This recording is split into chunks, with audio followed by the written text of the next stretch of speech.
Ladies and gentlemen, the world of professional wrestling never stops, and welcome to another ridiculous report. According to TMZ, a new report from TMZ, Hulk Hogan's death on July 24th might have been medical malpractice. This is just a shocking report. There was an occupational therapist at the scene when Hogan died, when police arrived. The therapist reportedly told police this is medical malpractice. He had a surgery recently. His phrenic nerve was severed, which helps control breathing. I'm not a medical professional. I don't know what any of these words really mean, but what the occupational therapist told the police was reportedly on body cam footage. It's still being investigated. His daughter, Brooke Hogan's calling for an autopsy. He hasn't been cremated yet. This is just a tragic story all the way around to me. Because even after his death, if it's not true, his death is being turned into this controversy. If it is true, it's a horrible situation for his family. How Hogan's life ended, larger-than-life figure just died due to medical malpractice. That would just be terrible news. But I had a hard time believing Bubba the Love Sponge, of all people, before Hogan's death, because if you Google Bubba the Love Sponge and Hulk Hogan, they have a storied history, and it's not good. So I thought he was just being a jerk or just trying to make money off of Hogan's death, which he might have been. There's smoke here. There's something happened here. Obviously, TMZ with this report, it's getting picked up by mainstream media. So we could have a huge situation on our hands here with Hulk Hogan, and his tragic passing could be even more tragic. Could just be horrible. He was the face of Real American Freestyle, which is still launching in 9 days in Cleveland, Ohio. So obviously he didn't think he was going to be dying soon. That doesn't mean anything. But TMZ's report also said that from his widow now, Sky, that he didn't clutch his heart when he passed away. There wasn't anything like that. He just simply stopped breathing, and she alerted the police once she noticed that her husband wasn't breathing anymore. But if this is the truth and this is what happened, it's absolutely tragic. It was already sad that he passed away at 71. Now, if it's just because of medical malpractice, that's even worse. It's just terrible news for his family, friends, fans, everyone. Just very unfortunate. I will see. I'm sure we'll be reporting about this for months on end now. Wasn't expecting this report today. Didn't see this one coming. On the last episode of the Ridiculous Report, I noted that Chris Jericho liked to post on Instagram, fueling fire, that he might be leaving AEW and going back to WWE when his contract expires. Report at the end of this year, beginning of the next year, according to the report. But we have something from WrestleVotes now on WrestleVotes Radio. WrestleVotes confirmed that there is interest in WWE and bringing Chris Jericho back to the company. We can confirm after speaking to our sources there is significant interest in Chris Jericho coming back to the WWE once his AEW contract expires.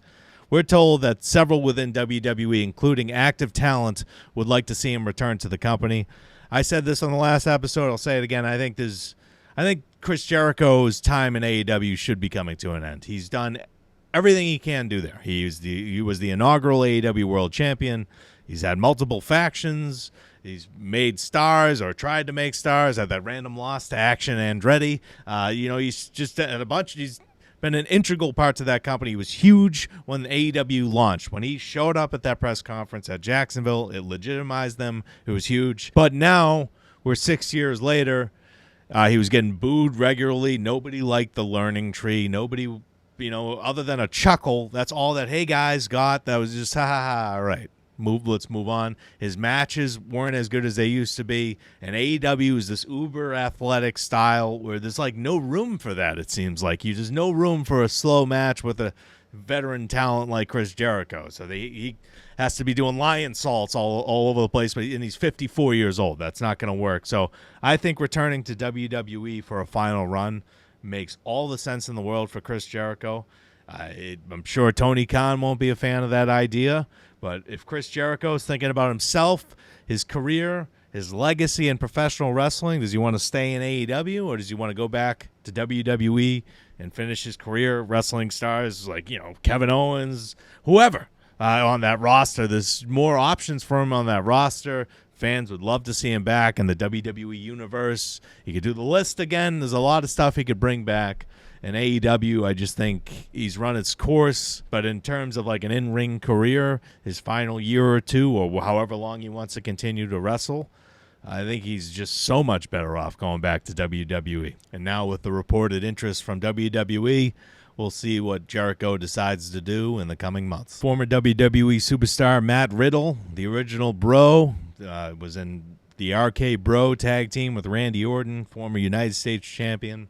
He went on TMZ, TMZ's Inside the Ring podcast, and took several shots at CM Punk.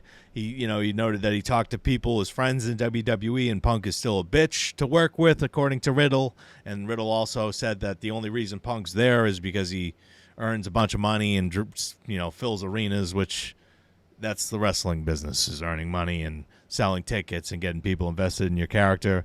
Matt Riddle was released in September 2023 after a bizarre incident at JFK Airport in New York. He's now an OnlyFans model as well. He said he's making bank. So congratulations to Matt Riddle on making bank on OnlyFans. Again, if CM Punk's an asshole in real life, that's not breaking news. But for Riddle to call him out here on this podcast, I don't know if he's just trying to get attention, it seems like. But it's a little silly when you look at Matt Riddle's laundry list of issues that caused him to be let go and not be brought back and not even considered to be brought back to WWE. It has officially been announced that John Cena's final match will be in Boston at Saturday night's main event on December 13th. The match itself will be commercial free. Seems a little anticlimactic to have a match, John Cena's final match, being on Saturday night's main event, but it's going to be on national television, uninterrupted, incredible amount of viewers. So now we have John Cena's official final match date confirmed. And WWE has also announced WrestlePalooza on September 20th on the ESPN direct-to-consumer streaming service. That's $30 a month unless you have certain services. I have Comcast, so I'm screwed. Apparently, I have to pay the $30 a month. They haven't reached an agreement with Comcast and YouTube TV. It's really annoying. But WrestlePalooza has been confirmed on September 20th, directly opposing AEW All Out. John Cena versus Brock Lesnar's rumored there. Seth Rollins versus CM Punk. So they're going balls to the wall to take down AEW. That's confirmed now. They are all in, so to speak, on taking down AEW. And it's going to be interesting how Tony responds to this. I don't know how he can respond to it, and that's the sad thing. Like, I don't know what talent there is remaining that he could give millions of dollars to that would make a huge difference. Karrion Kross, I guess, could make a little difference. He's out there. If you're Tony Khan and have infinite money, I don't know why you wouldn't sign him if it's not a work. Still feels like a work to me at this point, but who knows? I would bring Killer Kross in, but there's no the game changers are now all in WWE. The Cody Rhodes, CM Punk, Roman Reigns, like people like this, they're not going to AEW now. You had Cody Rhodes and CM Punk, and that didn't work out for whatever reason. And now you are where you are, and I'm talking about AEW, and I just don't know how they can combat this. They can stay alive, but I don't know how they're not going to get lose fans, or malicious by WWE, but it's also competition, and AEW, in a sense, with all the shots over the years, brought it upon themselves. Finally, we got Roman Reigns. He will be competing at Clash in Paris. It was announced he'll be taking on Bronson Reed in a singles match. Here's the full Clash in Paris card as of now. We got the Fatal 4-Way for the World Heavyweight Championship. Seth Rollins will be defending his title against CM Punk, Jey Uso, and LA Knight. Roman Reigns versus Bronson Reed, John Cena versus Logan Paul, and a good old-fashioned Donnybrook, Sheamus versus Rusev. I have to imagine there's going to be a women's match added to the card, women's title match of some sorts. But yeah, it's a semi-exciting card. I'm looking forward to the Fatal 4-Way for the World Heavyweight Championship. Roman Reigns versus Bronson Reed should be interesting. I'm a little exhausted of Sheamus versus Rusev, but this is a good old Donnybrook, so maybe they have something interesting planned. But yeah, that is it for this episode of The Ridiculous Report. Thank you so much for watching, and if you have not subscribed, please do so.